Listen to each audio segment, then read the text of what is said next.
Hello there. So, this is the intro to a new series, still playing Atari games. I was going to kind of do this and move from console to console to console and, go through a bunch of stuff, but I've decided to stick with the theme and we're going to look at Atari arcade games. Now, I'm originally an arcade gamer. In fact, the Atari 2600 was the only console I owned until I didn't get another one until I got an Atari Jaguar, basically because of Tempest 2000. Because I wanted to play arcade games, and I wasn't happy with the level of faithfulness of the ports that you got on systems at the time. And so, just didn't care. I had an 8-bit computer for a while, and then I would just go to arcades. So to that end, in the modern era, we have all kinds of people making one-off things and what do they call mini consoles and stuff like that. One of which we're going to be looking at in part one of this new series. So I'm going to be looking at on the consoles that I own. So we'll look at the mini console, which is the Atari Couchcade from Arcade 1-Up.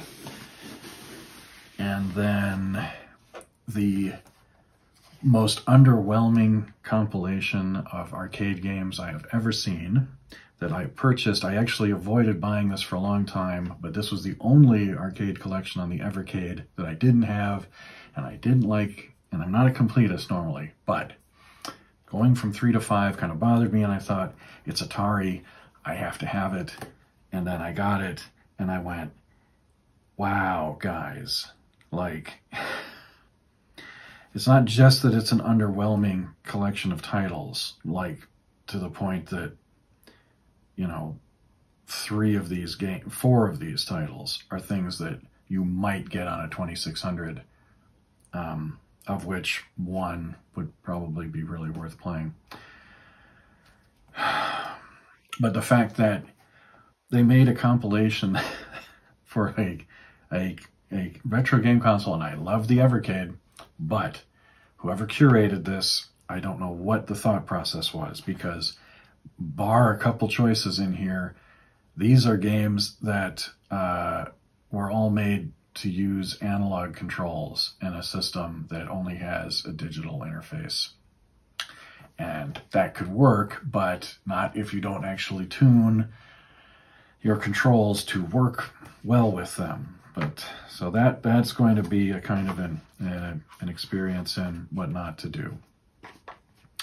But let me just go over the features of these two things. So the Couchcade consists of a mini console. It's this little red box. You probably have seen it. If you've seen any of my Let's Play 2600 Plus videos, it's a tiny box sitting on top of my digital preamp.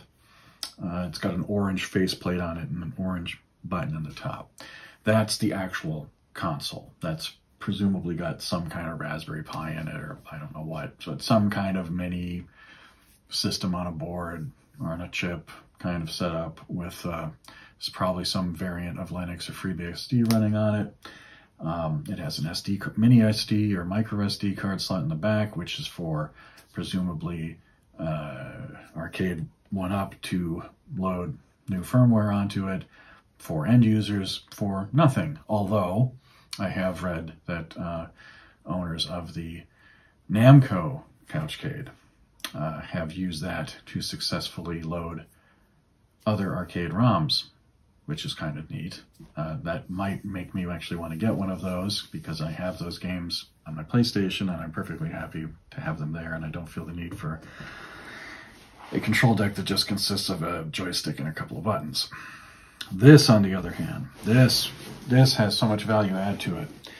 One of the little factoids about the early days of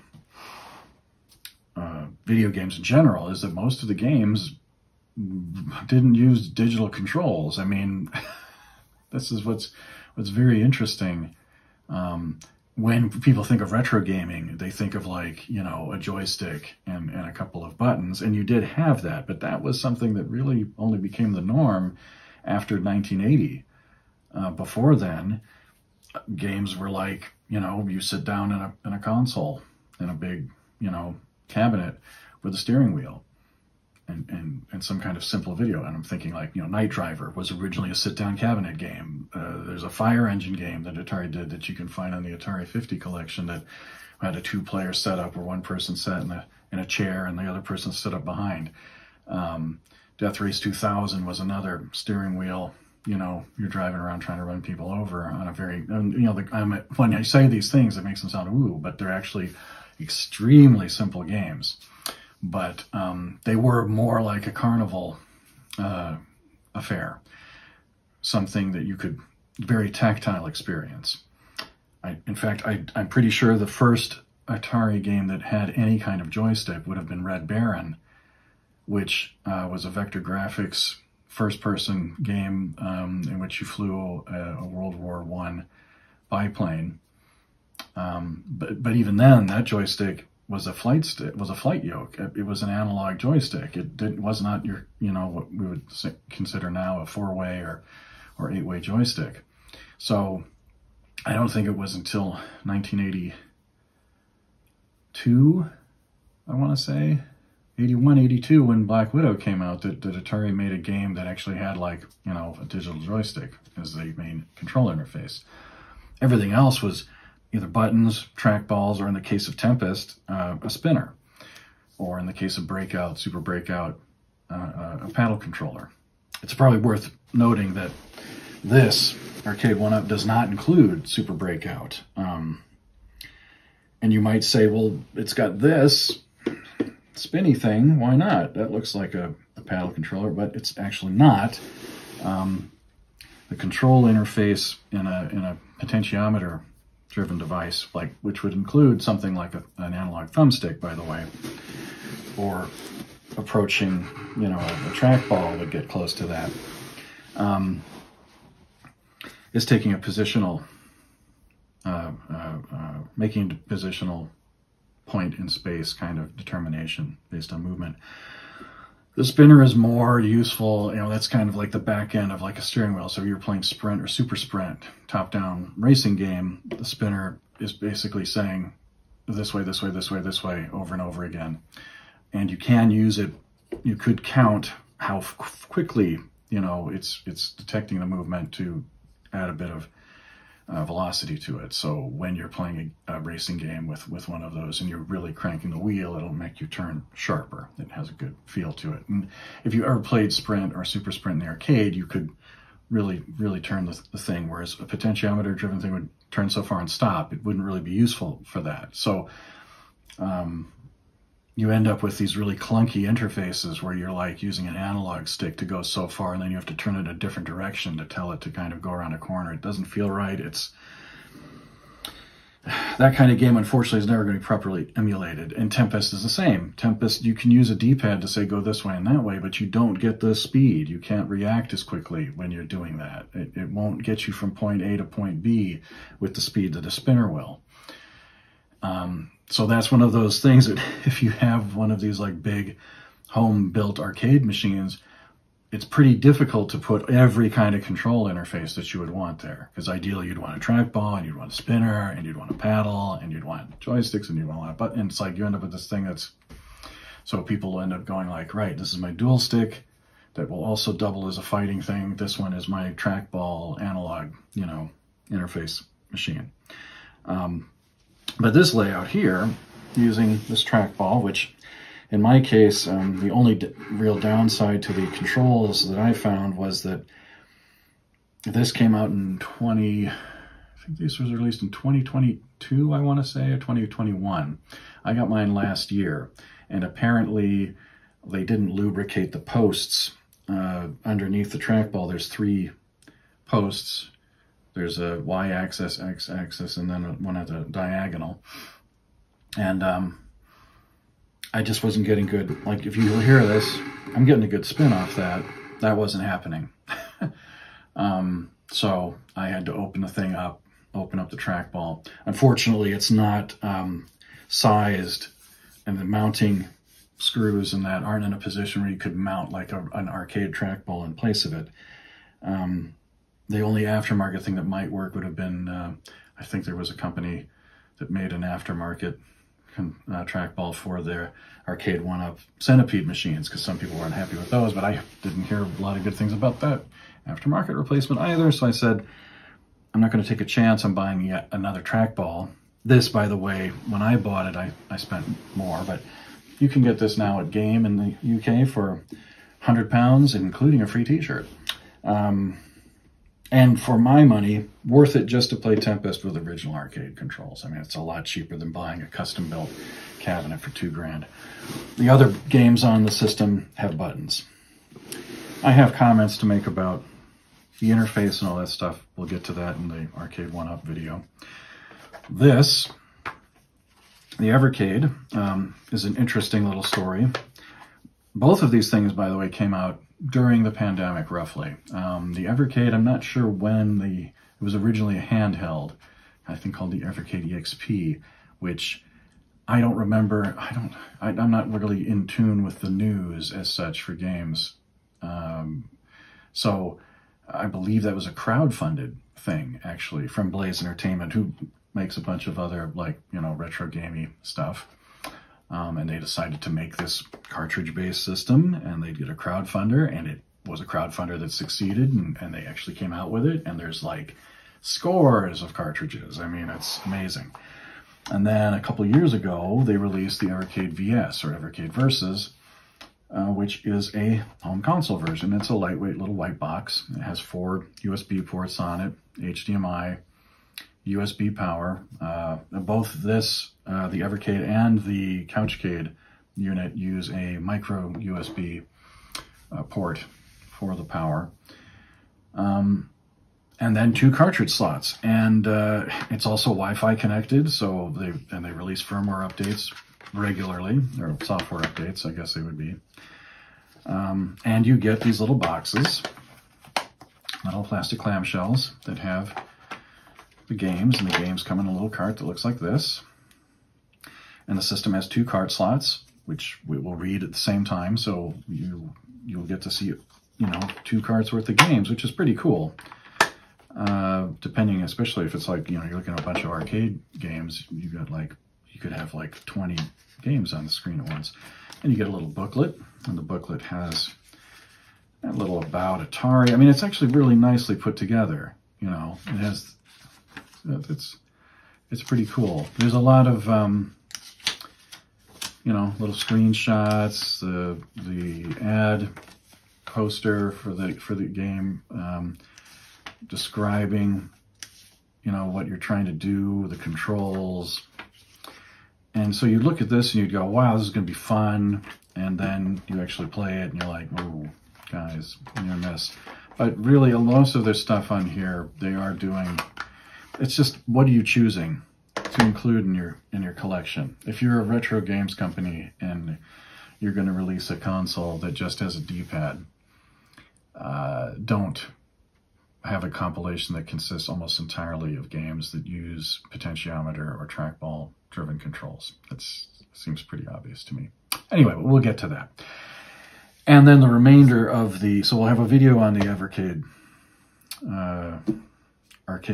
Atari Arcade, and we'll do one on the 1-Up Couchcade. That'll be the first.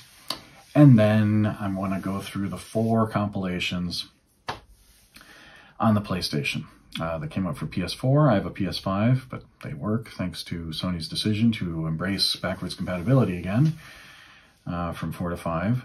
So there's 3 classics volumes that have, all of them have arcade titles. By the time you get to the 3rd one, it's kind of slim pickings. And then the Atari 50, which overlaps quite a bit with those 3.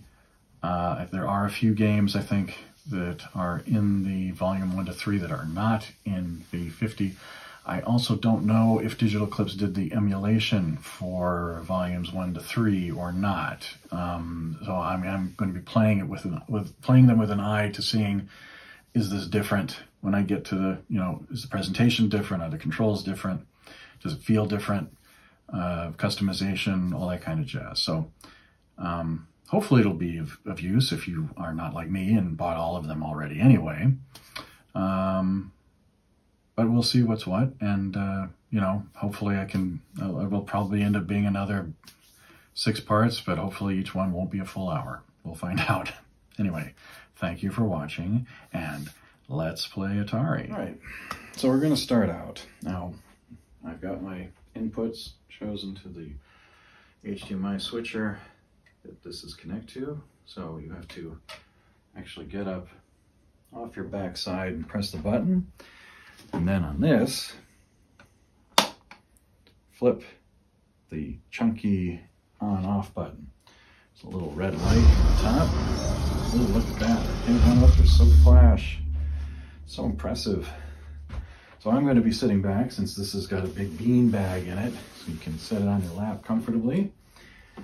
But you can see there's a menu up there, and there are a total of 10 games. I'll have more to say about that in a bit. Use the trackball as the primary interface, and needless to say, if the trackball is not being happy like mine was, then this is a frustrating experience. But thankfully, I was able to rectify that with a Phillips head screwdriver and a little bit of oil. I will say that if you want to know what to do to open it up, just let me know in the comments, and I can say I don't want to go into the detail here, but it wasn't a lot of fun. But it wasn't the worst. You know, it wasn't completely horrible, or otherwise I would have just taken it back. Right, so if you look down in the corner, the bottom bar there, A selects the game. If you want to see the settings, you press the 1-player button. And you can see here, the Asteroids is very basic. You get 3 additional lives, and you can turn a border on or off. I have the border on. I'm only going to use the border on this one. It'll be pretty obvious why in a minute. Press the A button to save and exit. You can reset the defaults, reset high scores.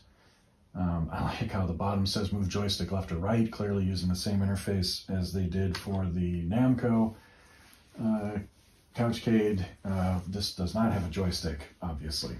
There's a little volume slider on here. I guess you can use it to increase the voltage output, to turn the sound up. I kind of leave that where it is in the middle. So let's play this. We get to see a little schematic, tells us what the controls are. So this is just like arcade. Rotate left, rotate right buttons. Hyperspace is next to those. In the arcade, that would have been down in the center, and thrust and fire would have been, they all would have been in a row, 4 buttons in a row at the top. I kind of wish that the C button was below the trackball, but given the shape of this thing, that probably would have been impractical. But this will work fine. So let's start it up. So you can see the border consists of this wood grain effect. It doesn't actually even fill out the screen. I really wanted to have, I would have liked to have seen a bezel or something that, you know, tried to look a bit like an arcade bezel. You know, this was a 4x3 game in the arcade. So you really would have wanted to fill out the sides more. They've gone with a smaller, I mean, it doesn't even fill the full vertical on the TV. So I don't understand why the border is restricted as it is, and why it is also as boring as it is. So I would rather just have it be black surrounding it, frankly. Anyway, so to start a game, you just press the 1-player button. And it saves high scores. You can see my initials there. I have every one. Asteroids, unlike a lot of games, did not start out with a bunch of preloaded things. And this is, you know, I don't know if they're using MAME under the hood or what, but it's very well emulated. The vector graphics are quite convincing, very sharp on my 4K OLED Sony television. So no complaints about the look. I would have thought, you know, I'm used to more micro clicker style arcade buttons. These don't have that. I guess this is like whatever is the current technology. I couldn't really tell looking under it. I'm not that familiar with what the parts are, so I don't really have a lot to say about that other than I prefer the feedback of the clickety click click of the micro clicker, but these work quite well. They're very responsive. Like the button placement's good. I would say that, you know, although it's not really relevant here, being able to remap buttons is a nice thing. Unfortunately, in this game, or in this console, you cannot remap any of the controls at all, which may or may not be a problem, but sometimes it's not clear why, given some of these games have so few controls. So to switch back to the menu, you have to hold down the player 1 button, and then it takes you out. So I'm not going to play through these in their entirety unless, you know, I'm really having a good time, but just to keep it a bit tighter, and it's not necessary. I mean, you know, if you're familiar at all, you'll know what these games are all about. Centipede, obviously big seller for Atari. Asteroids, I think, is still Atari's biggest selling arcade game, but Centipede's a pretty good second. So here we have a little more settings we can do. You'll notice difficulty's on easy. That's because the other setting is hard, and I'm not a masochist. You can change the score that's needed to get a free life, and the border is off because you've already seen what that looks like, and nobody wants to see more of that. So let's, oh, I'm pressing the wrong button. A to go in. Now here you can see the fire button's been switched to C and D, which are the buttons immediately to either side of the trackball. So righties and lefties are catered to, or, you know, it's nice to have choice. But again, there's no remapping. So if you wanted it in A for some reason, you're out of luck. You're just gonna have to adapt. We got 2 credits to start with. How generous.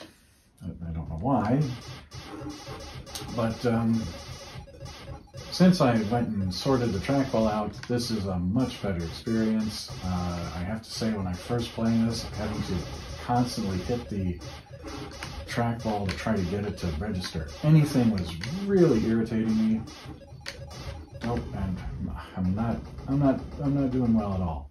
But I can actually play like a proper game. Now, whether or not I can actually do what I did once in my youth and loop the colors back to this starting palette, it remains to be seen. I haven't put the time in yet because of the fact that the trackball is a little dodgy, but this feels a lot better. It's pretty smooth.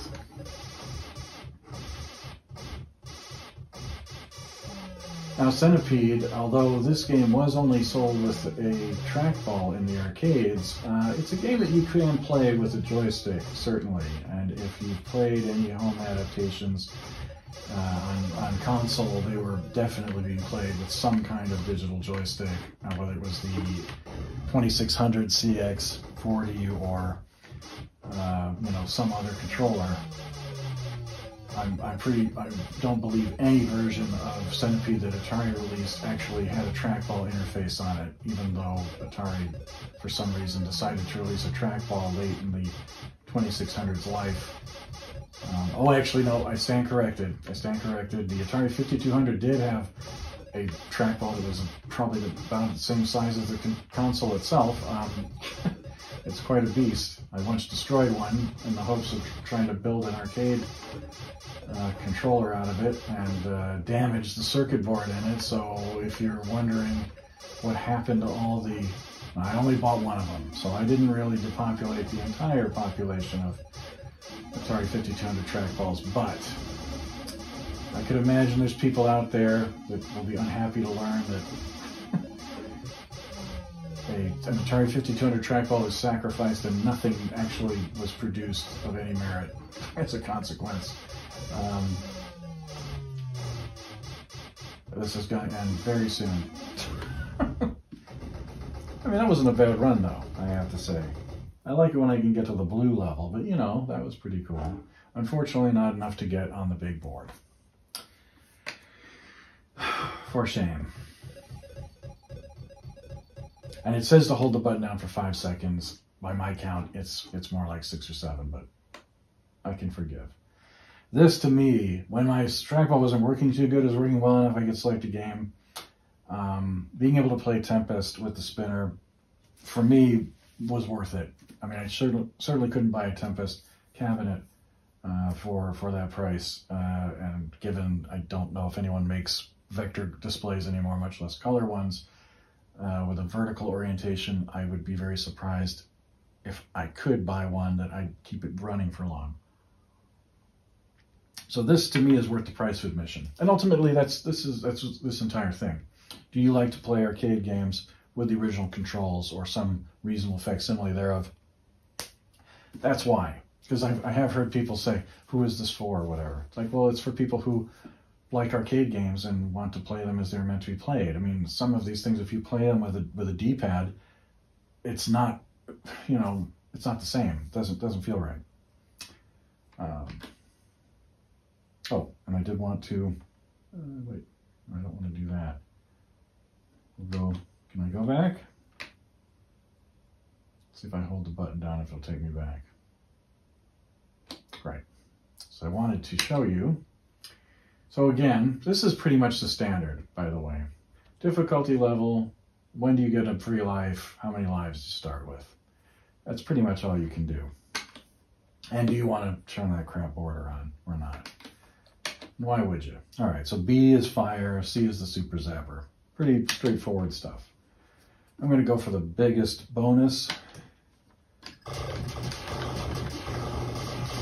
Now, you know, I think this spinner control is larger possibly than the original arcade. I'm not entirely sure, but it feels right. I mean, I hold these things a bit loose, you know, so. But look at, you know, I can spin it real fast and it zips around. If you played this game on some other compilation and you're using, you know, on a PlayStation, unfortunately there is no trackball. I have actually played this. I had all the classic, you know, from Midway, Atari games, you know, all those comps. On the original PlayStation, Digital Eclipse, who we all know and love, did the emulation on those. I mean, that's, I think, where they cut their teeth originally. They certainly got the rep for doing quality adaptations and compilations, because those comps were also loaded with interviews.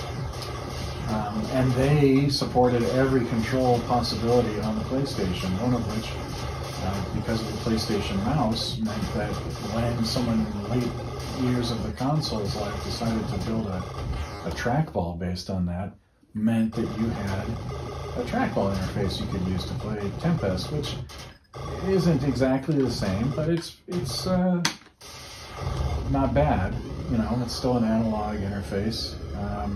It doesn't give you the precision, because trackball, you know, doesn't spin, but close enough. Whereas today, although the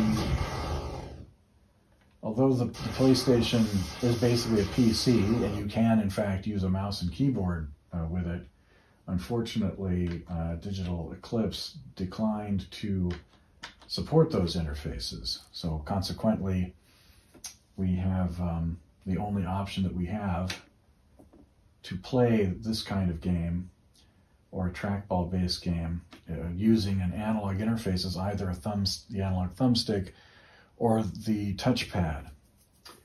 And the touchpad, you know, it's like a trackpad, so it gives you that mouse kind of interface, but holding this and going and trying to, no. I mean, I will if I have to, but I would rather do this, you know. Now, one thing I do wish about this, the trackball is the main interface for navigating the menu. I do wish that you had alternatives, that you could, say, press 2 of these buttons to just kind of step through digitally, or that you could use the spinner to just spin through them all, even if it meant going around the horn all the time, just as an alternative. Because if the trackball is playing up on you you're basically stuffed, even though there's games on here that don't use the trackball. So now Major Havoc, this is an interesting game. And like, you know, in the tradition of Atari games that have unique interfaces, we're using the trackball. You'll notice that it has a trackball, just has 2 arrows. That's because the control interface in Major Havoc was basically an inset, like a plastic cylinder set in there that you could roll back and forth, but it was effectively a trackball that only had an X-axis, and that was it. Then we have a jump fire button and a shield button. So the trackball is only used left-right in this game. And again, Atari was really big on vector graphics displays for a while, and they went color. Look at this. Got a little song. Now here's a little extra. If you look in the lower right-hand corner, and I've choked it already. In the lower right-hand corner, while you're waiting for this thing to load up effectively, you can play a little game of Breakout. And it's not just a game of Breakout, it's a game of Breakout that will track between levels. So once you start breaking bricks, it will be consistent. Now here's a little lunar lander kind of action, steering the ship. And here's the guy. Now, really, this being a jump button and that gives you a little floaty feel, there's no real reason for this to have an analog left-right, except for the fact that you're a guy in a spacesuit, so it does give you this kind of floaty woo, but you do have to be careful when you hit things, because you'll get stunned and drop. And you look in the upper right-hand corner, I've got a little countdown. Ooh, now the color's getting all funky, I gotta get out of here. But I made it off the exploding base. Fly away, and boom, look at that. Look at those effects. Oh! 3D, we got stuff flying at us. And it was red and green, so I bet it would have been actually 3D if I had my 3D glasses on. I should try that sometime. Wear the 3D glasses and see how I do. Let's find my little Breakout game in the corner, hopefully you noticed. So I got all these little stupid ships coming at me. Can I get all of them before they get me? Oh, that was rough. One of them hit me. The landing pad's slightly smaller. So again, this is a game that the trackball wasn't working too good. When it wasn't, it was frustrating as hell. Oh, almost got a little too excited there and ran into the spark, which will kill you. No, now the shield you can use once to absorb one of those, but if you die, the threat also goes away. So when I go back there, you'll see those little robots and those lasers and stuff. But I've played this level before, so I know where the reactor is and the best way to get to it. Alright, so I'm gonna get... I went a little too... The thing about you sort out these trackballs and they end up going a little too fast sometimes. But that's fine. You get the gist of it. It's a fun little kind of action game. Get a little radar on the top showing you the blinking yellow cross up there. That's the reactor, and everything else is like sparks, and I think the blue ones are the little robots. You got an oxygen meter, and there's O2 you can pick up so you don't run out of air. It was a pretty groovy, pretty neat game in the arcade, and I believe that the Major Havoc cabinet was basically the same as the iRobot one from later, although iRobot obviously had an analog joystick, so completely different interface. And now we're going to Gravitar, which will, surprise, has asteroids type of interface, except instead of a hyperspace button, we have a tractor shield button. And again, we're doing the color vector graphics. Atari really did enjoy that. So this is a button-only game. So the object of this game is to take your little spaceship, go to these little planets. That thing with the lines coming out is a star. If you fly into that, you blow up, so don't do that. Only go to the little things that have point totals next to them. Now the object here is to clear out all the baddies. That does not mean the ships. The ships will come and just harass you. What you're trying to do is clear the surface. So you're trying to hit all of these little turrets. There we we go. And you'll notice underneath my score on the left, next to my reserve lives, every time I press thrust, it goes down. That's my fuel indicator. Label's in the middle for some reason. But you can get more fuel by hovering over. Oh, I'm not low enough. There we go. So the little blue squares on the planet are the extra fuel. You don't have to pick up the fuel though. Fuel's bonus. This is what you're trying to do. You're trying to blow up that turret. And then it tells you mission complete. And you fly away. Yay, I've got to get out of the planet's gravitational pull. And once you leave, it explodes. Making me wonder, why don't we just blow up the planet without going to it? Might be easier. And these little ships are coming after you. They will encounter you and try to kill you. And so as you can see, the terrain gets more difficult. There's some funky stuff going on with the gravity on this planet, that it's got like a floating island kind of thing. But you do have to be a little gingerly with your thrusting and moving. You don't want to waste all your fuel, but then you also are trying to get in a position where you are not close enough that you're going to crash, allow you to rotate and hit the turrets, especially when they place them in weird places like that one on the right side of the screen that's pointing at the ground. Why is it pointing at the ground? But the detail on this thing is like each individual teeny weeny little pixel. For each shot, they're just like, well, that's what I love about this game. It's like you're looking at a little miniature, almost. And it zooms in. Of course, that means that their little shots that look very inoffensive, like that tiny little red dot that destroyed me. You got to make sure you watch out for those. And that thing's got some range. I wish I could shoot that far, but I got to get right on top of this thing in order to hit him. All right, I need to really not overdo it. Oh, no, no, no. Oh, God. Oh, that was close. I wasn't rotating the right way. All right, getting off the planet. We're going to need to get some more fuel. All right, let's go and get them. Go get a 6,000 point. For the record, I've never cleared all of these. That's the thing about arcade games. Arcade games are geared to suck your money. They are not here to be your friend. So that's kind of the trade-off.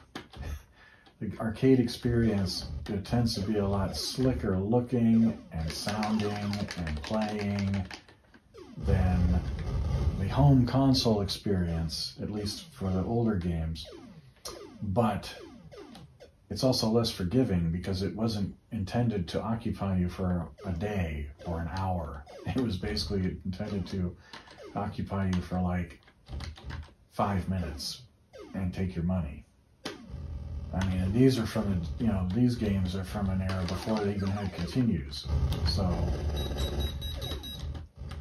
nobody was even thinking like someone's going to keep wanting to play Gravatar and finish the system. Maybe they'll want to keep playing until they do all the planets. It was like, no, if you want to do all the planets, get good, as the kids say nowadays. So, that wasn't my best outing, certainly, but not the worst. And I did get on the flunky list. I was like that, the flunky list. All right, I pressed tractor because in asteroids, when you say your name, you press hyperspace. So they basically kept that same interface. And if you played this in the arcade, it would have had the same button layout as asteroids. Although I don't think it was like a kit conversion or anything like that, because it's a totally different, because it's a color vector and not a black and white vector monitor. The track mode's pretty cool. Come on, give me the menu. There we go. All right, now here's where we get to something that disappoints me slightly. All right, right, so here's Asteroids Deluxe. Now I want to look at the settings first because I sure as heck don't want to see that borders on. Okay, good. So you can see we have a difficulty selection that we can use for Asteroids Deluxe, the other choice being hard. And we can set the high score. So a couple extra things. Asteroids Deluxe is the sequel to Asteroids. And it's going to be obvious that there's a few exciting things. So for one thing, the hyperspace has been replaced with a shield button. Now you'll notice that the color of this is kind of I can't tell this display how it's going to look on video with this simulated vector graphics, but if you can see the tinting on this, it's got kind of an aqua cyan kind of tint to it. The actual arcade game was black and white, but it was filtered. There was a filter on the actual screen that you were looking through, which gave it this tint. So when it's been emulated, it has been emulated with the tint so that you get the same kind of effect. Similarly, if you've ever played an emulated version of, I think it was called, was it sold as Space Invaders 2? Where they had a version of Space Invaders that there were colored bars. In the arcade, that was actually colored cellophane that was just stuck to the display. The game itself is black and white. So if you play that emulated in like MAME or something, you get the same, it's the same deal. What I find disappointing about this, however, is that in the arcade, Asteroids Deluxe, like Space Invaders Deluxe, which if you've ever played Space Invaders Deluxe, it had like a moonscape behind it. Well, that was actually like a piece of artwork. And what you were looking at, the screen was actually sat in the monitor, in the base, or sat in the monitor. The monitor for the game, the actual CRT was installed facing upward in the cabinet, and a mirror was what you were looking at. And a mirror was used to reflect the display against the background.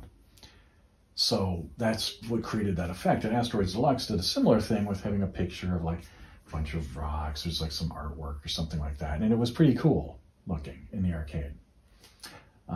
You can get, if you play MAME, you can get like background art or some kind of filter that you can put on that looks like that.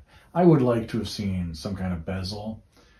I would have liked that for all of these games. I would have liked the, to me, that's what they should have had, not this generic border rubbish. We should have had an option for a bezel to surround the gameplay area that looked like artwork from the arcade cabinet. That's what we should have had. And I don't think that would have been difficult. You know, if you could make up the crappy wood grain thing with the Atari logo on it, you could have done that. You know, I mean, how much space are these little little GIFs going to take up?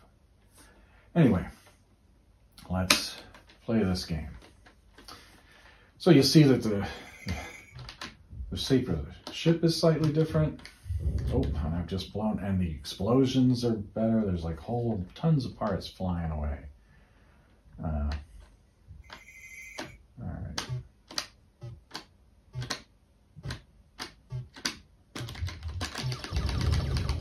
Oh, I'm not doing so good here. That's fine. 1980, so it came only like a year later. The asteroids move a little faster. Shots shoot a little faster. Sound effects are a little different. It's kind of fresh, you know, but we still got our saucers, still got the big saucers that are oblivious of the rocks, get blown up by them. There is a new enemy type in Asteroids Deluxe that ups the challenge, which is this thing. I can't remember what the hell this is called, but it's really a nightmare. These horrible arrows will all fly right at you.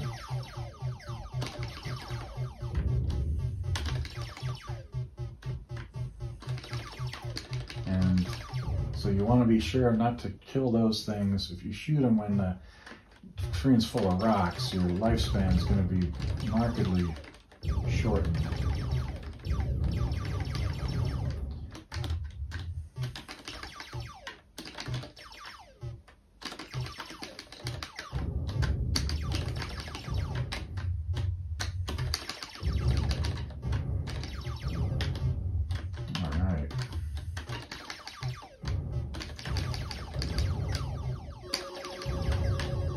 Oh, there's my friend. I think the stupid big sausage shot that thing. That sure as hell didn't. Alright, let's try the... Yeah. So the shield will only work for a limited amount of time, and if things are pummeling it, then it's just not going to do much good at all. But it's less of the random possibility of death that the hyperspace button had in Asteroids, where you're like going to beam in front of a rock, or you'll just blow up when you appear, and it's like, okay, this might get me out. What's the frequency of me actually surviving? You know. Okay. And then we got Millipede. Now Millipede, this one's interesting. So we have side feed difficulty, spider difficulty, beetle difficulty. Wow, all of these things. Oh, and I turned the border on. So let's fix that. There we go. You don't want to do that. Now, this one, for whatever reason, fire is A, and that's it.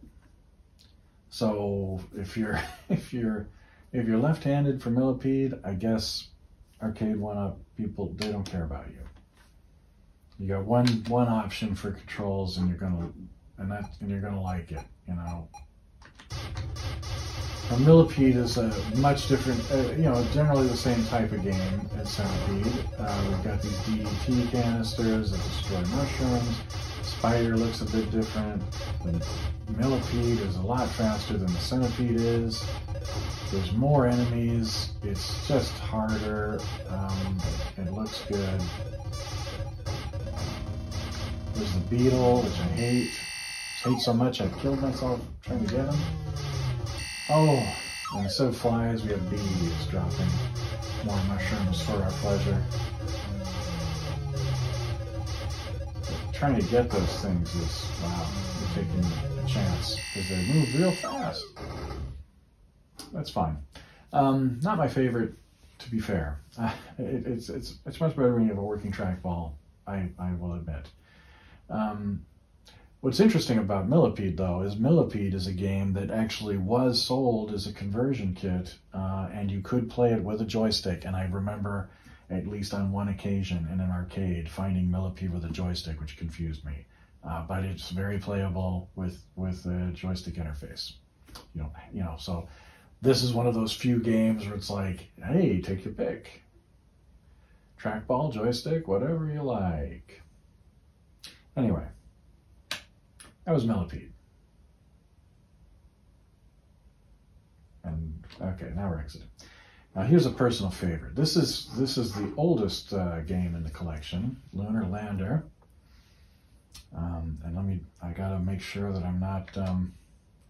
So this one, all you get is how many fuel units you get per coin in the border, because Lunar Lander is a game in which you are trying to land. Now, what I find really odd about Lunar Lander is the fact that it didn't have a home version on the 2600, which this seems like it would be a pretty easy game to do on the 2600. I don't get why they didn't do that at all. I mean, there's a mode in Spaceship called Lunar Lander, I think, but it is not this game in any way, shape, or form. So here we have rotate left and right, B and C. We have abort, which basically puts a big thrust on your capsule to get it out of space, and the thrust button. And that's it. So it's another vector graphics game, black and white. This is, I think this game predates Asteroids by a couple of years. It might 78, does that sound right? 78, 77, I think, something like that. Okay, so here's your capsule. Now, here's one thing that's interesting that I only discovered the last time I played this. I have always played this game assuming that you need to land wherever the 3x, 2x, 5x's are, but that's actually bonus points. You can land on any flat surface. So the summit of this mountain, for example, that I'm approaching slowly, I could land on that if I so desired. And I've never used to do that, so I'm going to give it a go. I don't think I'm going to make it. I think I'm going too fast. Wait, maybe? Let's try it. Let's try it.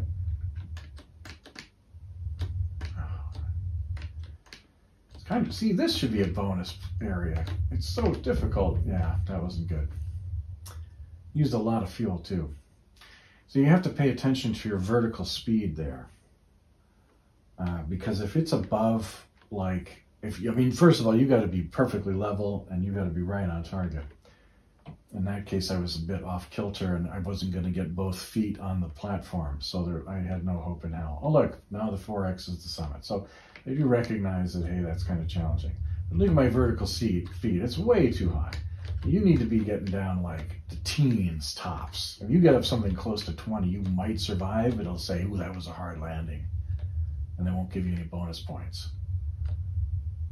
You really want to be kind of like single digits. So this is a game that requires a bit of patience. If you just want to get down there, hot rod it and land, you will die. But I am also burning up my fuel trying to do this.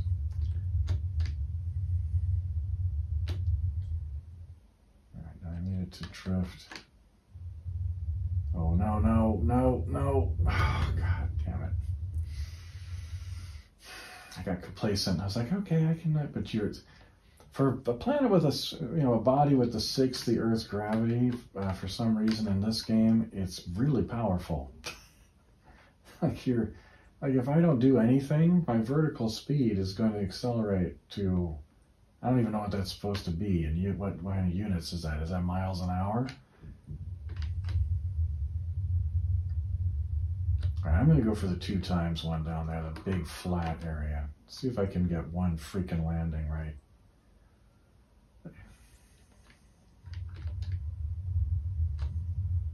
I don't have a lot of fuel left. I really need to put the gas on or I'm just going to smash right into this. I think if I keep it like that, if I can get a little further out, it'll just fall down the side of the mountain. The problem is, once it zooms in, it kind of stays there.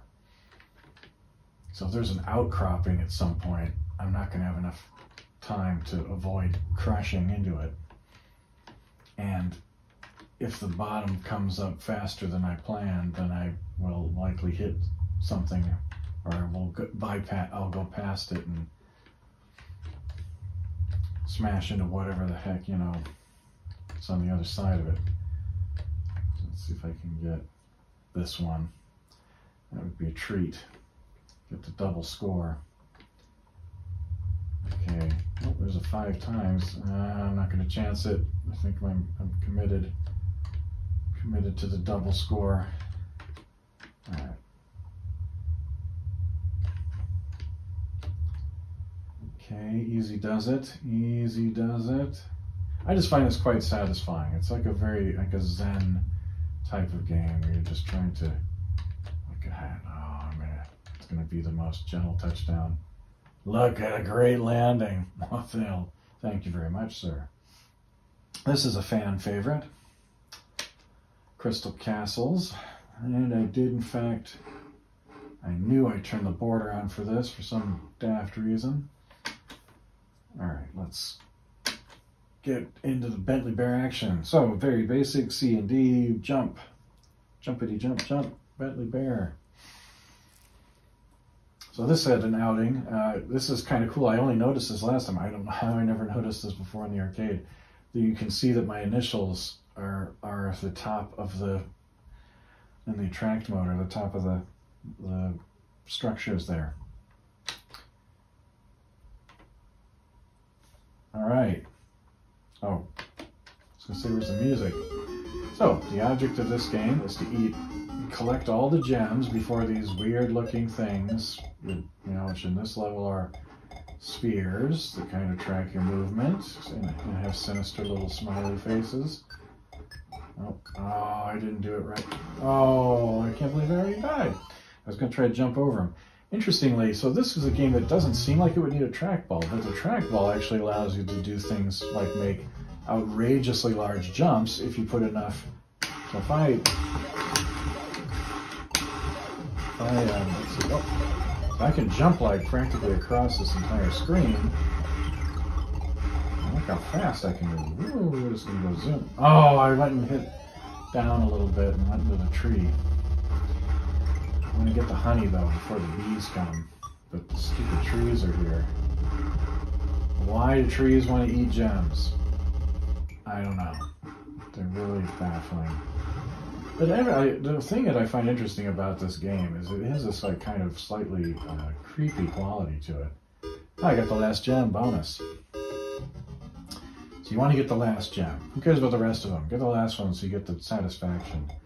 And these horrible things are the gulpers, and I got them in one fell swoop. That's almost never happening. The gulpers, you can, if they're gulping a gem and you touch them, they die. So very cool. And there's some other groovy stuff here. You can go through the secret passage. Ooh, look at me. I'm up in this quite a large secret passage, actually. Oh, I went actually behind the dome. I rarely explore that.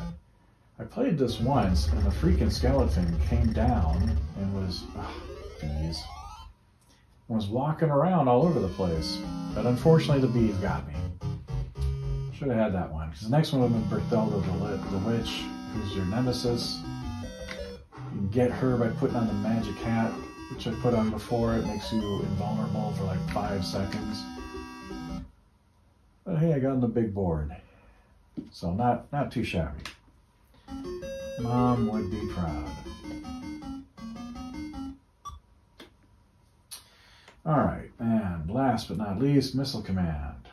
Classic raster game. Now, Missile Command is a game that has been done quite a lot.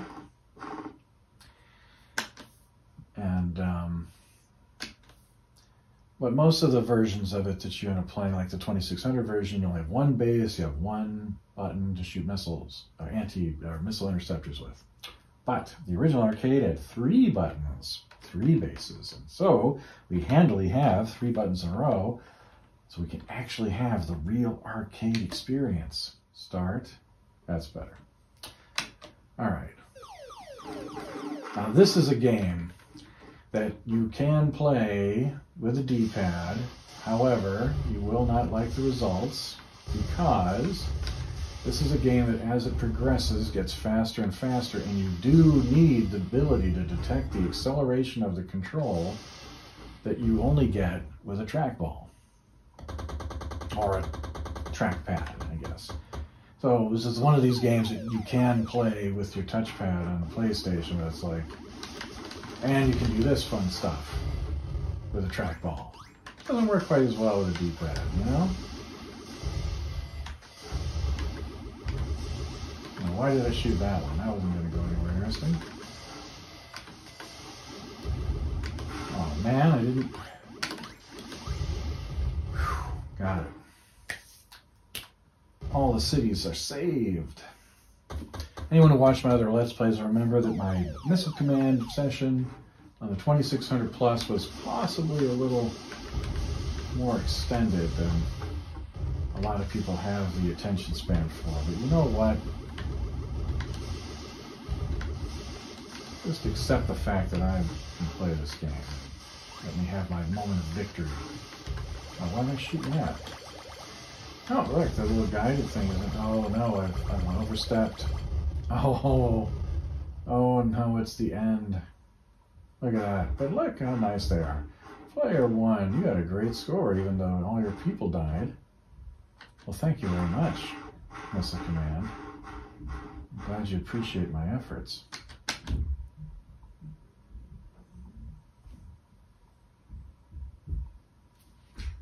Okay, so that's, yeah, okay, we see you. Okay, so, you know, those are my big complaints, is the lack of bezels, the lack of button remapping, which isn't really key, but there are games, you know, like Millipede. If you were a left-handed player, and you wanted to use the trackball with your left hand, you might want to have the fire button and the D or the E button instead of A, and that's it. The other thing to be said here is this is a 10-game compilation.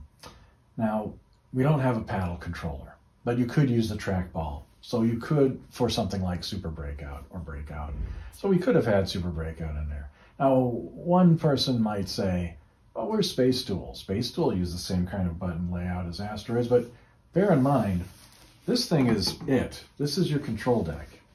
Now, if you have a two-player game that involves alternating, then you're fine. But Space Duel is a game that famously had the ability for two players to play at the same time. There are two sets of buttons, one for each player. So I suspect that any game that had that kind of multiplayer aspect to it, that multiplayer simultaneous aspect, was left off the list because of the limitations. If you went into an emulated game of Space Duel and you selected two-player simultaneous, and there's no second set of controls, I mean, I guess it'd be still playable, but it might confuse people. They might think, oh, well, how does second player play? So just leave it off. Similarly, Warlords is a game that, you could use a trackball controller with. But again, that's a multiplayer game. Two to four people going to be sitting down at that one at the same time. So that isn't going to make the cut in this kind of config. But you could have had Night Driver on here, the arcade Night Driver. Certainly that could have worked with the spinner. I thought that would have been fine. Or using the trackball, one or the other. I can't remember if the steering wheel, I don't know if the arcade steering wheel had an encoder behind it or if it was a potentiometer driven racing game, because it wasn't, you weren't racing around a track, you're going back and forth in a narrow, so the spinner might not have been quite as good a fit for that. But a game like Sprint or Super Sprint, although they could have used the spinner control, well, Super Sprint's an Atari Games thing, and that's another aspect of this that is important to bear in mind. Atari Corporation split around 1983, I think it was. And so one of the terms, when you shut this off, by the way, this thing will detect that it's off and say, oh, it's entered sleep mode. So if you have this on for a long time, you don't want to run the batteries out, because there is a micro USB port up here, so you can run it tethered. But it also has a battery pack in it, because it's using Bluetooth, I'm pretty sure. And it takes four AAA batteries. So not too power hungry as well, because I bought this last August, I think, and I'm using the same AAAs just sitting in there. I don't know if they're rechargeables or not. I don't think it comes with batteries, so they probably are. Anyway, what I was saying was, when Atari split in '83, Jack Tramiel came in and bought the home console and computer divisions off of Time Warner. And as a result, you ended up with two different Ataris. So Atari Corporation, home console, 8-bit computer owned by the Tramiels, and Atari Games, producing the arcade games. And also having its own home software publishing division called Tengen to port these games. Now, the rights to the arcade titles were shared. Everything up until the split, both companies had rights to, effectively. So Atari Corporation could continue to release ports or versions of the arcade games prior to the split. So that kind of limits things. That's why you have these games particularly. There are games, another game that could have been put in here quite easily is Quantum. So I would make the case that, and you could have had 12. You could have had Super Breakout in here, and you could have had Quantum in here, and you could have had Night Driver in here. You probably could have had more than 10 games. But if you're going to have 10 games, I really would have liked to see Super Breakout, because I'm a big fan of that. And you could have had Circus Atari. You could play, that was another game that used a paddle in the arcade, but you could easily have that played with a trackball, no question. So that, you could have had 14, 15, 16 games on here probably. And then there were games that came afterwards. Liberator, the reverse missile command, that also would have been an Atari Corp title. So the current incarnation of Atari would definitely have rights to that. They've released Liberator multiple times. That could certainly have been on the Couchcade. But I guess if you're going to curate, you know, these are probably the big guns from that era of you know, Lunar Lander's interesting, an interesting inclusion. I'm actually very glad that they included Lunar Lander. It is kind of an outlier, though. It is not as recognizable a game, although I did play that one in the arcade, interestingly enough. But this is a pretty good representation of games that use unconventional control interfaces, which was pretty much every Atari release up until the mid '80s. You know, so so this bizarre looking thing is actually like kind of encapsulates the spirit of Atari arcade games.